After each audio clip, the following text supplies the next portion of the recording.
Reporting a man has died after crashing his car into a concrete barrier along Jones in the Northwest Valley last night.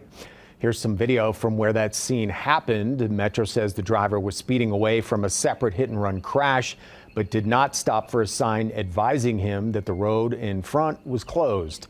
He crashed into a barrier. His car caught on fire, and he was pronounced dead on scene.